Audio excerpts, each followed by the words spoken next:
Dios te ama tal y como eres y no por cómo deberías ser. Esta es una de las frases favoritas de un libro que se titula El Evangelio de los Andrajosos. Es una frase de Brennan Manning y me encanta mencionarla cada vez que predico porque me recuerda quién soy.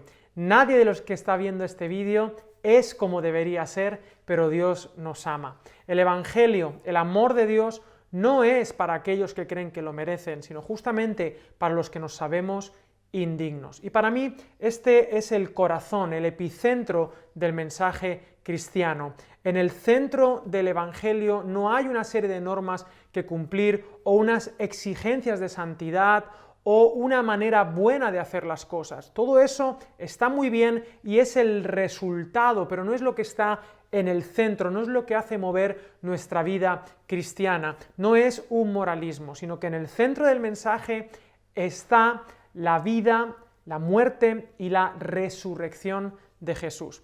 Y es genial poder recordar esto y para mí es un placer poder compartiros, aunque sea por este medio, donde estamos viviendo momentos muy difíciles, muy limitantes, momentos que nadie esperaba, pero me evoca a un momento también muy limitante para un hermano en la fe llamado Pablo, Saulo de Tarso. Muchos de vosotros, o probablemente todos, estáis confinados en casa, como yo, aquí en mi ciudad de Valencia, en España, y estamos con las libertades limitadas a causa del coronavirus, a causa de este virus que ha cambiado y va a cambiar para siempre la economía del mundo y la manera de relacionarnos.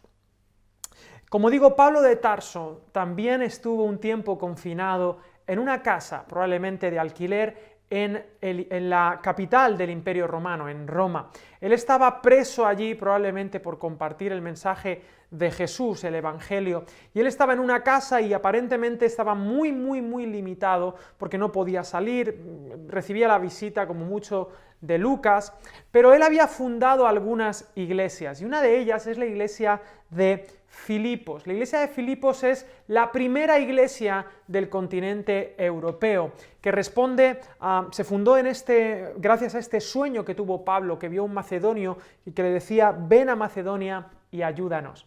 Él responde a este sueño, cruza, llega a la ciudad de Filipos y esta es la primera ciudad europea que escucha el mensaje de Jesús. Y la primera conversa es una mujer llamada Lidia, que muy pronto se convierte en la primera responsable de la primera iglesia en Europa. Esta será una iglesia muy querida por Pablo, una iglesia que va a ser muy generosa con Pablo, que va a pagar sus viajes misioneros, y no es una iglesia muy conflictiva como podría ser la iglesia de Corinto, que también vamos a ver ahora, y es una iglesia que estaba pasando por algunas pruebas un poco complicadas, pero internamente no tenía demasiados problemas. La carta a los filipenses, cuando tú la lees, es una carta, la conocen como la carta del gozo, una carta de amistad que está constantemente diciendo: regocijaos en el Señor siempre. Otra vez digo, regocijaos, en el capítulo 4, o en el capítulo 3 dice: por los demás hermanos, gozaos en el Señor, y está empapada de gozo. Pero qué paradoja que sea la carta del gozo cuando Pablo estaba prisionero en Roma, limitado. Y lo primero que quiero deciros, simplemente me estoy presentando, es que aunque estamos limitados, eso no significa, como dijo Pablo también en su testamento, en 2 de Timoteo, la palabra de Dios no está presa. A veces en nuestras limitaciones es cuando podemos sacar nuestro mejor potencial, es cuando podemos desarrollar nuestros dones y nuestros talentos. Pablo, gracias a que estuvo encerrado, pues por ejemplo escribió una obra que ha sido leída por muchísimas generaciones durante 2000 años, como puede ser la carta a los filipenses. Ya le gustaría a más de un escritor que su libro se leyese 2000 años después y que sea pues la más traducida del mundo, porque la Biblia es el libro más traducido del mundo y por lo tanto la carta a los filipenses también. Qué interesante que en las limitaciones él podía causar una influencia al mundo entero. Él se convirtió en un sentido en el epicentro de un terremoto llamado el Evangelio. Y efectivamente él llegó hasta Roma, hasta el corazón de Roma, empezando allá en Judea, y cuando estuvo predicando, cuando fue a Antioquía para formarse, y desde allí estuvo yendo a los distintos lugares, pero cuando se vio limitado en la misma capital, en Roma, de alguna manera, gracias a eso es que han llegado a nosotros sus enseñanzas, porque yo soy una persona que de hecho tendría que estar en Argentina. Ahora he cancelado mis viajes por muchísimos meses y ahora estoy básicamente en mi ciudad, no he salido a ninguna parte, y yo pensaba que esto me iba a limitar, pero sabéis que la verdad es que cuando uno ve esto como una oportunidad, más allá de lo terrible de la situación, y obviamente me gustaría tener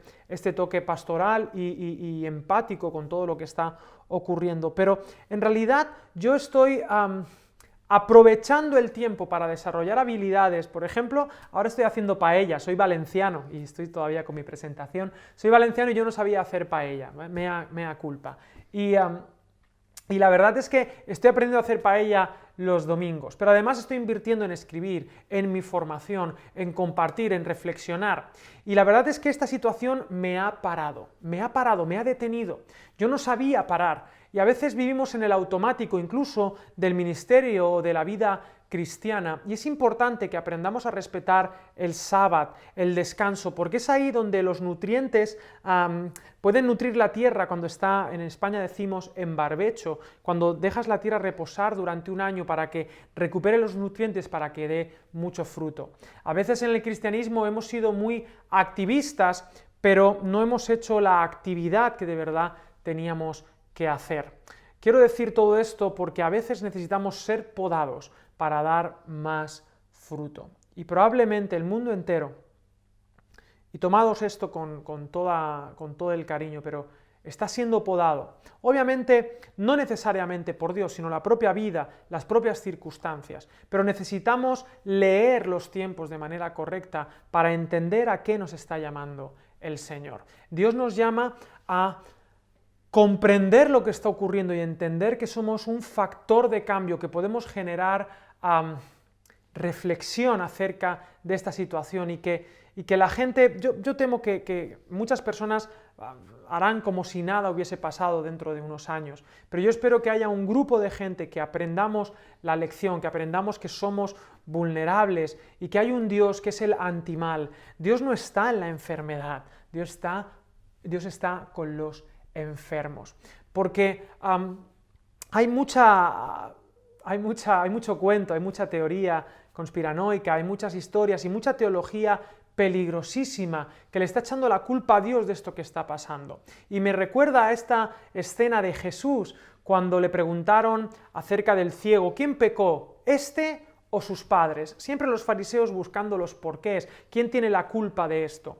Pero Jesús respondió no como ellos esperaban, él no respondió con la misma matriz, él simplemente dijo, no, esto es para que veáis las obras de mi Padre. La circunstancia que estamos viviendo ahora es una oportunidad para que el mundo vea las obras de nuestro Padre. ¿Y cuáles son las obras de nuestro Padre? Bueno, las que hagamos nosotros. Dios nos ha dado su nombre. Eso significa que Dios ha puesto en nuestras manos lo que la gente va a pensar acerca de Dios. Decía Mahatma Gandhi, me gusta tu Cristo, no me gustan tus cristianos. Qué terrible frase, que nosotros le hayamos dado mala fama a Dios, y cuando uno piensa en un cristiano, piensa quizá en alguien moralista o que se cree mejor que los demás. Yo no soy mejor que nadie, por lo menos, y no lo digo ni con humildad ni con falsa humildad, porque además soy músico y por lo tanto orgulloso, pero yo siempre digo lo mismo, si tú pasases 24 horas en mi mente, no me vuelves a invitar a predicar, porque en mi cabeza hay una lucha campal por mi voluntad cada día, y soy lo que soy por la gracia de Dios. Así que Pablo sabía esto, y Pablo en medio de esta circunstancia aprovechaba, Dios lo paró porque también era muy inquieto, estaba siempre queriendo predicar el Evangelio, pero gracias a las circunstancias que él no podía controlar, él no se desanimó, se llenó de gozo y aprovechó para hacer aquellas cosas que no podía hacer mientras viajaba. Y por eso ha llegado a nosotros esta carta fantástica de Filipenses. Y dice, por ejemplo, el capítulo 4, versículo 4, lo he leído antes, pero voy a remarcarlo. Regocijaos en el Señor siempre, otra vez digo, regocijaos, vuestra gentileza sea conocida de todos los hombres, el Señor está cerca. Y me encanta esta parte que me la recordó mi padre. Mi padre pasó por un cáncer de lengua, una enfermedad muy extraña, pero fueron unos años bastante difíciles para mí y para mi familia, y él tomó estos versículos que voy a leerte ahora como bandera, y nos lo transmitió así, y esto también ha sido muy significativo para nosotros. Dice Filipenses capítulo 4, versículo 6, por nada estéis angustiados, por nada, sino sean conocidas vuestras peticiones delante de Dios en toda oración y ruego, con acción de gracias. Y la paz de Dios, que sobrepasa todo entendimiento, guardará vuestros corazones y vuestros pensamientos en Cristo Jesús. La paz de Dios, esa paz que puede, en medio de circunstancias que no podemos controlar, animarnos y ayudarnos e incluso escribir una carta de gozo. Ahora bien, dicen que estar triste casi que es pecado en algunos contextos, pero estuve en Las Vegas y vi una iglesia, fui a Las Vegas a predicar y demás, y estuve en una iglesia y me encantó el cartel que ponía en la puerta de aquella congregación, ponía "It's okay not to be okay", está bien no estar bien. Dios no va a invalidar tus sentimientos. Si estás pasando por un proceso difícil de duelo, estás pasando por un proceso de que no entiendes qué está pasando, obviamente esto no solo está afectando a la salud, también a nuestras economías, y eso puede generar muchísima ansiedad.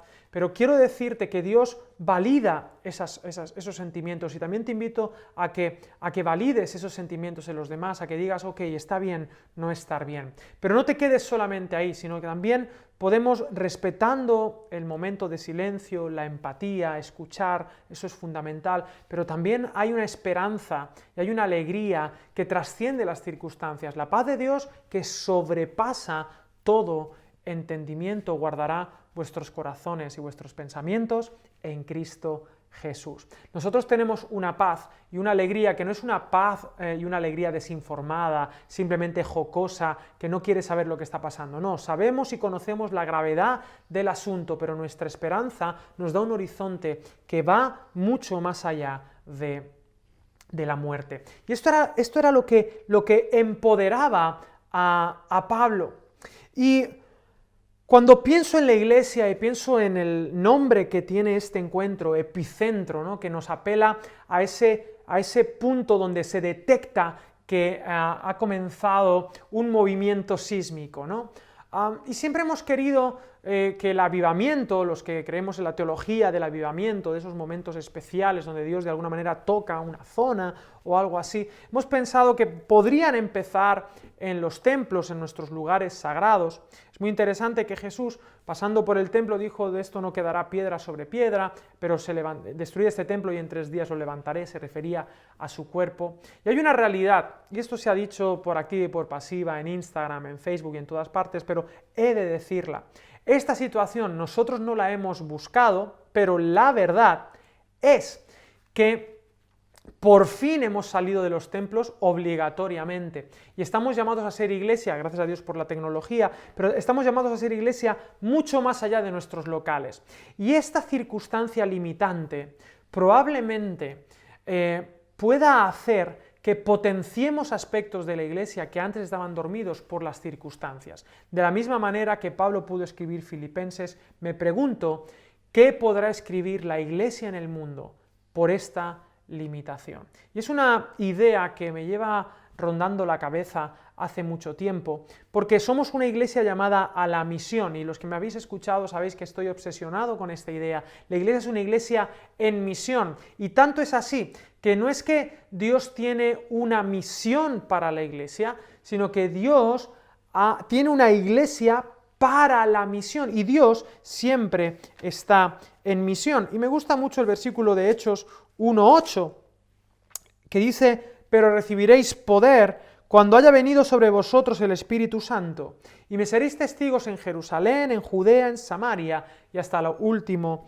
de la tierra. Este versículo en realidad es un resumen de lo que es todo Hechos, este segundo tratado de Lucas, porque está diciendo, vendrá el Espíritu Santo y entonces me seréis testigos. Mi plan es que seáis testigos en Jerusalén, en vuestra ciudad, en Judea, la provincia, en Samaria, que es la provincia del norte, y hasta lo último de la tierra. ¿Qué ocurrió? Bueno, ocurrieron dos cositas de todo este plan, y es que llegó el Espíritu Santo y fueron testigos en Jerusalén. Pero fijaros que pronto nos caemos en la tentación. En lugar de esparcirnos por Judea y subir a Samaria, Pedro predicó y se le convirtieron 3.000, al otro día predicó y otros 2.000, 5.000 hombres, tenía una iglesia gigante en 2 días, y a lo mejor decían, oye, aquí estamos muy bien en Jerusalén, vamos a continuar con este movimiento, pero no se fueron más allá, no fueron a Judea, ni a Samaria, ni mucho menos hasta lo último de la tierra. Pero una circunstancia externa les obligó a cambiar, a esparcirse. Dice, y me gusta lo elegante de esto, porque es Hechos 1.8, y la vuelta de la tortilla es Hechos 8, versículo 1. Digamos que los siguientes capítulos, el 2, el 3, 4, 5, 6, se predicaba el Evangelio de la resurrección, se predicaba todo esto, pero era en Jerusalén. Pero dice el capítulo 8, versículo 1, y Saulo consentía en su muerte. Aquí ocurre el primer martirio del primer mártir de la iglesia, Esteban. Y Saulo consentía en su muerte. Saulo era la autoridad competente que estaba autorizando ese apedreamiento como algo legal.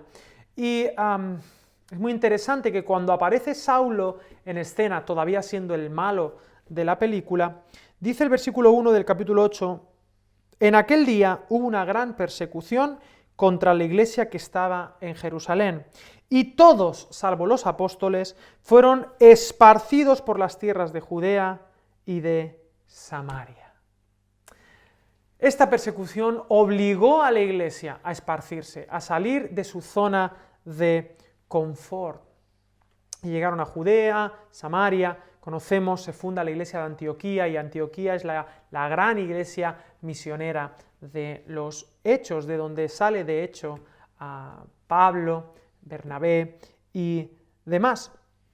Esto me habla de que a veces vivimos muy acomodados en nuestra realidad, y algo que ha traído todo este momento, o este momentum, o esta crisis, o esta pandemia, es que hemos dado muchas cosas por hecho, y creo que hemos vivido muy, muy cómodos en realidad. A pesar de las vicisitudes de la vida, hemos vivido en una aparente comodidad que hoy en día está saliendo a la luz, que no ha sido tan así. ¿Por qué estamos aquí? ¿Por qué estamos en esta tierra? Esta tierra, ¿cuál es el objetivo final de la vida? Hay mucha gente que quiere llegar a la tumba joven, en el sentido de que aunque tenga 90 años, quiere llegar lleno de vida, quiere llegar guapo, quiere llegar con todo el dinero. Yo la verdad es que no, yo quiero llegar al final de mi carrera derrapando, dejando el último aliento y diciendo lo he gastado todo, y he llegado a la meta, al premio del supremo llamamiento, en este maratón. ¿Por qué estamos en esta vida? ¿Estamos paseando o realmente estamos corriendo? ¿Estamos como si estuviéramos de vacaciones o estamos en misión? No estamos aquí para acomodarnos. En la vida se puede morir de éxito, pero lo que realmente nos fortalece, lo que realmente nos hace felices, bienaventurados, es afrontar retos. Y este año, más que ninguno, necesitamos seguir a Jesús muy de cerca y descubrir en Él el secreto de la vida. Él dijo, yo he venido para que tengáis vida y vida en abundancia. Soy psicólogo de formación, y en psicología hay un término que se maneja que no es muy conocido y es extrañísimo que no sea conocido, es el concepto de eustrés. Si conocéis el concepto de estrés, es muy fácil de entender el concepto de eustrés. Estrés es aquella presión negativa que hace que, bueno, si lo alargas en el tiempo te puede dar una depresión, además te hace que pierdas memoria, que te pongas muy nervioso, que no sepas cómo gestionar, que pierdas capacidad de atención, de retentiva. Pero el eustrés es lo contrario al estrés en un sentido. De hecho, tiene la misma raíz que evangelio, eu, que significa bueno, una buena presión. Y es ese punto de tensión óptima donde tu rendimiento es mayor y te mejora como ser humano. ¿No te pasa que a veces cuando estás haciendo retos que están por debajo de lo que realmente es tu capacidad, rindes menos? Esto pasa con muchos niños y con muchas personas que están en contextos pedagógicos. Somos llamados a educar de manera que puedas ir tensando un poco la cuerda para que se vaya fortaleciendo. Esto los que vais al gimnasio o ibais al gimnasio lo sabéis, hay que ir subiendo el peso para ir sacando la mejor versión de ti. Si siempre haces lo mismo, siempre serás el mismo. Y yo siempre digo esto, detrás del desafío está la mejor versión de ti. Cuando uno educa a su hijo, uno se da cuenta de esto. Yo tengo un niño de 19 meses y le estoy educando, pero no estoy queriendo sobreprotegerle. Juego con él, pero hago también un juego libre, que se caiga, que se equivoque, que corrija, que corra, que aprenda también por sí mismo. Y esto genera aprendizaje en él, y si estuviese siempre cuidado entre paños y entre algodones, sería un niño frágil. Y vivimos en una sociedad que nos vende la idea de que somos frágiles, el ser humano es frágil, hacen falta espacios, y bueno, ahora en día, en este momento, obviamente necesitamos cuidarnos y mucho, pero a veces me da la sensación que hemos vivido con miedos a absolutamente todo.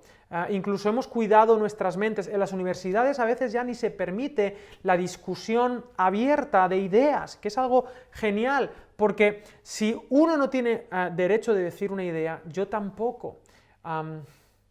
Y creo honestamente en la libertad de expresión, pero hemos dicho a la gente, no, la gente es frágil, un universitario no debe escuchar estos temas. ¿Cómo que no? La universidad, decía Miguel de Unamuno, un autor que me encanta, es el templo del conocimiento, de la inteligencia. Es ahí donde se deben intercambiar las ideas, y animo a todos los cristianos universitarios a perder ese miedo de comunicar el mensaje de Jesús en la universidad de manera coherente, cohesionada y articulada, porque nuestra fe es una fe razonable, razonada. Además, nosotros inventamos las universidades. La primera universidad del mundo de habla inglesa es la Universidad de Oxford, ahora es muy conocida, que fue fundada, si no recuerdo mal, en el año 1036. Y es muy interesante que en el pórtico de la Universidad de Oxford pone en latín Dominus illuminatio mea, el Señor es mi luz, el principio de un salmo, el Señor es mi luz y mi salvación. Pero como digo, hoy en día vivimos en la idea de que somos frágiles, pero yo quiero decirte que no, que el ser humano podemos ser vulnerables, pero no somos frágiles, que haces y te rompes, no. Ni siquiera somos resilientes, la resiliencia es esta capacidad de aguante. No, en realidad quiero animarte, como Pablo lo era, como Jesús lo era, a ser antifrágiles. La iglesia es antifrágil.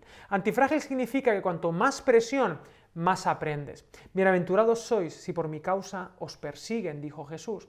¿Te has dado cuenta que la iglesia que está más avivada es aquella que está perseguida? La iglesia en China ha sido una iglesia que, a pesar de haber tenido mucha persecución externa, ha crecido muchísimo. De hecho, nosotros en España tenemos seminarios que están repletos de chinos que han venido a estudiar teología aquí. Fijaros que la iglesia jamás se ha destruido desde fuera. Somos antifrágiles. Lo que ha destruido o ha a veces coartado o ha limitado la misión de la iglesia han sido los problemas internos, cuando se ha acomodado, cuando ha estado entre paños. Y me pregunto si en este momento la iglesia podremos ser antifrágiles y sacar la mejor versión de nosotros. El ejemplo más importante acerca de lo antifrágil es el mismo Jesús de Nazaret. Y permíteme hablarte de Jesús, porque en este momento mucha gente quizás se pregunte, ¿cómo es Dios? ¿Por qué está haciendo Dios esto? Y yo siempre digo, Dios es como Jesús.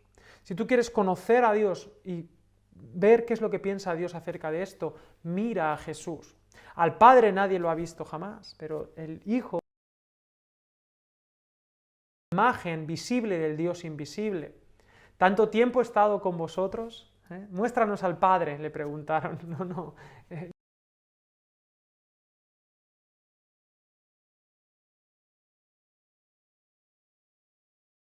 Dios, cómo piensa Dios, cómo actúa Dios en medio de las circunstancias contra el mal.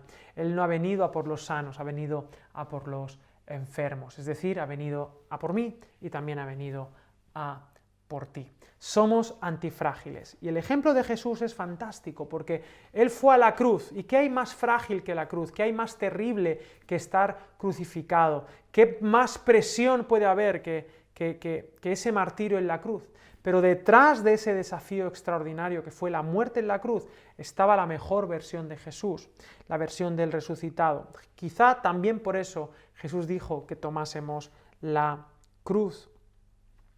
Me encanta 2 de Corintios, hablando de Pablo, en 2 de Corintios capítulo 11, versículo 16, dice: que nadie me tenga por loco, o de otra manera recibidme como a loco, para que yo también me gloríe un poco. Lo que hablo no lo hablo según el Señor, sino como si estuviera loco, con la confianza de tener de qué gloriarme. Pues toleráis a algunos que os esclavizan y tal. Aquí está dando argumentos defendiendo su ministerio, y aquí pone como pone su documentación, donde él demuestra sus galones, demuestra que he estudiado, tiene su currículum lleno de másters y de doctorados. Yo también soy hebreo y demás, pero me encanta porque dice, a partir del versículo 23, en trabajos más abundante, en azotes sin número, en cárceles más, en peligros de muerte muchas veces. De los judíos 5 veces he recibido 40 azotes menos 1. 3 veces he sido azotado con varas, 1 vez apedreado. 3 veces he padecido naufragio, 1 noche y 1 día he sido náufrago en alta mar. En caminos muchas veces, en peligros de ríos, peligros de ladrones, peligros de los de mi nación, peligros de los gentiles, peligros en la ciudad, peligros en el desierto, peligros en el mar, peligros entre falsos hermanos, en el trabajo y fatiga, en muchos desvelos, en hambre y sed, en muchos ayunos, en frío y desnudez, y además de otras cosas, lo que sobre mí se añade cada día, la preocupación por todas las iglesias. ¿Quién enferma y yo no enfermo? Interesante. ¿A quién se le hace tropezar y yo no tropiezo? Si es necesario gloriarse, me gloriaré en lo que es de mi debilidad. Versículo 32, para terminar, se acuerda de algo que le pasó. Dice: en Damasco, el gobernador de la provincia del rey Aretas puso guardias en la ciudad de los damascenos para apresarme, y fui descolgado en un canasto desde una ventana del muro, y escapé de sus manos. Fijaros en este currículum de Pablo: azotado, sin número, apedreado, que normalmente el apedreamiento es para matarte, pues no, él era antifrágil, él había asumido el reto, él había dicho: yo voy a vivir no para estar cómodo, no para vivir bien en el sentido occidental, no, yo tengo una misión que cumplir. Y en la misión no me importa si la habitación de hotel está cómoda o no, porque cuando un soldado está en la guerra, está en campaña, está conforme con simplemente poder descansar, con poder dormir. ¿Cómo vives tu vida? ¿En modo vacaciones o en modo misión? Sería una buena pregunta, porque los discípulos que entendemos que somos antifrágiles, la iglesia antifrágil es una iglesia que para generar ese movimiento sísmico decide quitarse su comodidad y vivir de acuerdo a los principios de Dios, sea cual sea la circunstancia. Y volviendo a Filipenses, todo lo puedo en Cristo que me fortalece, y todo el mundo grita amén, pero es uno de los textos más sacados del contexto de la historia, porque en realidad, y todo el mundo sabe que un texto fuera de contexto es solo un pretexto, en realidad dice: sé vivir humildemente y sé tener abundancia, en todo y por todo estoy enseñado, así para estar saciado como para tener hambre, así para tener abundancia como para padecer necesidad, todo lo puedo en Cristo que me fortalece. Y yo no sé si alguno de los que me estáis viendo habéis pasado hambre de verdad. Pablo no creo que haya comido más de 1 o 2 veces al día en su vida, y hubo días que estuvo sin comer, y en ese contexto es cuando él dice: todo lo puedo en Cristo que me fortalece. Esto lo dice alguien que tiene este contentamiento más allá de las circunstancias. Jesús de Nazaret nos enseñó que para ser el epicentro de un movimiento no es necesario estar en el epicentro de poder. Jesús estaba en una provincia apartada. Jesús nació ahí, en esa provincia apartada del Imperio Romano, y murió siendo un mediano desconocido. Pero cuando resucitó, aquello produjo un movimiento llamado Iglesia, que ha trastornado el mundo entero y que más adelante llegó al corazón de Roma.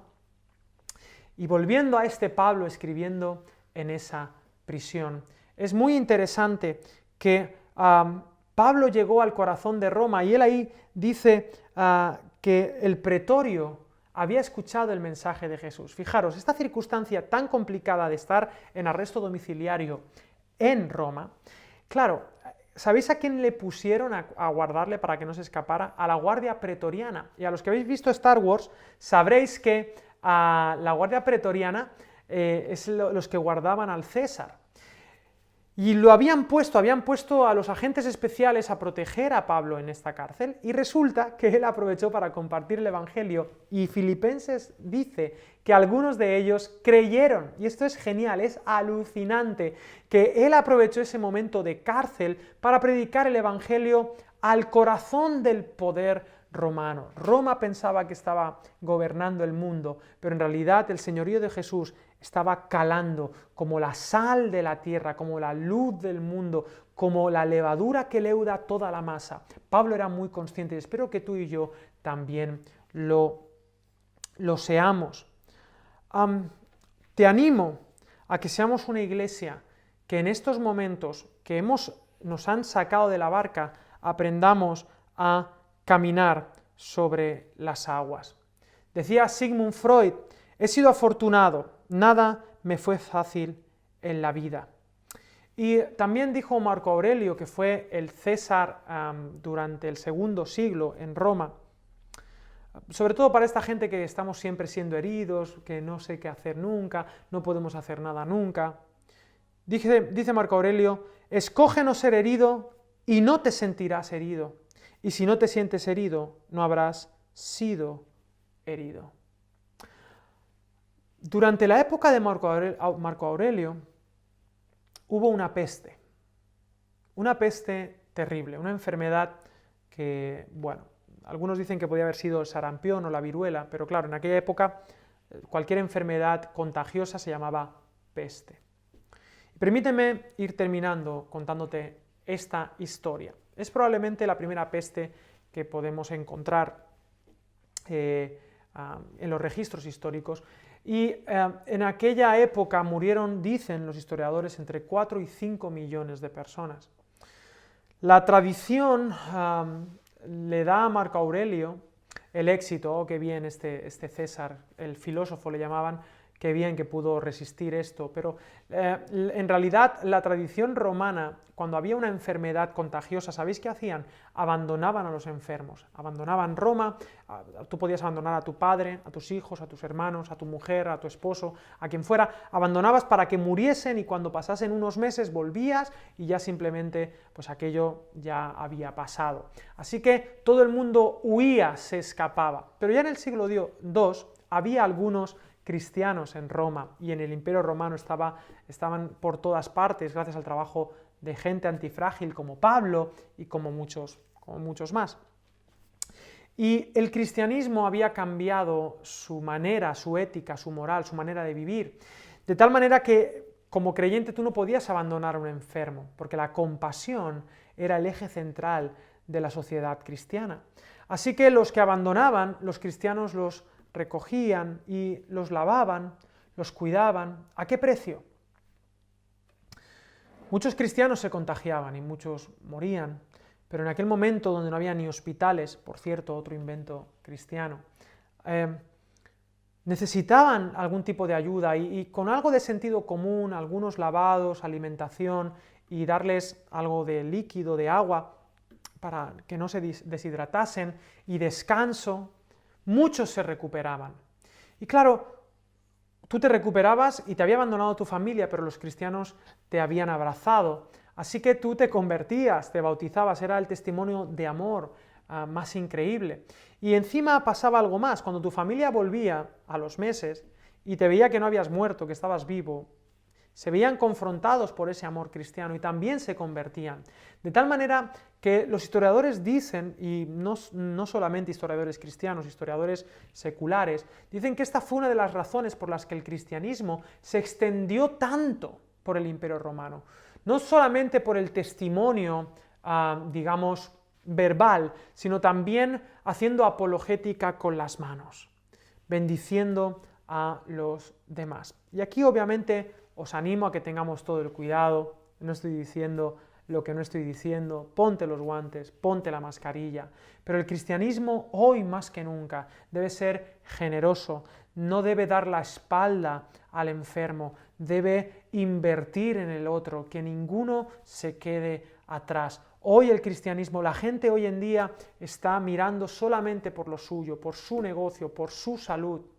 Pero creo que en medio de todo este egoísmo la Iglesia debe reaccionar para generar este movimiento sísmico, donde seamos más generosos que nunca con nuestra vida y que ocurra lo que ocurrió en aquel siglo II, que el testimonio de los cristianos transformó el imperio romano. Somos llamados a ser antifrágiles, somos llamados sí a ser prudentes, pero también a ser generosos y aprovechar este momento de limitación para sacar la mejor versión de nosotros. Así que quiero animarte a que te mantengas cerca de Jesús. Mantén la distancia de seguridad con todos los demás, pero con Jesús no. Permite que Jesús te contagie de ese amor. Dice el Señor está cerca, dice Filipenses 4. Mantente cerca de Jesús y contágiate de su vida. Yo hago medio en broma el hecho de que está el COVID-19, pero lo que Dios ha venido a darnos es la covida, una vida juntamente con Él. Y dice C.S. Lewis en su libro Mero Cristianismo, la buena infección. Somos llamados a contagiar vida a los demás. Y no hay enfermedad, no hay maldad, no hay pandemia que pueda con el amor que podemos contagiar a los demás. Espero que podamos vivir de acuerdo a ese gozo de Filipenses, que podamos vivir con esa garra que tenía Pablo escribiéndole a los Corintios y que no tengamos que esperar al capítulo 8 de Hechos, sino que obedezcamos Hechos 1:8 y recibiréis poder. Ahí estaba el epicentro de la iglesia, ahí había 120, nada más, 120 personas, pero esos 120 transformaron el mundo entero, no por sus méritos, porque recuerda, Dios te ama tal y como eres y no por cómo deberías ser. Nadie que está viendo este vídeo es como debería ser, pero recuerda, Dios te ha llamado para contagiarte de su amor, de su misericordia, de su poder y de su palabra.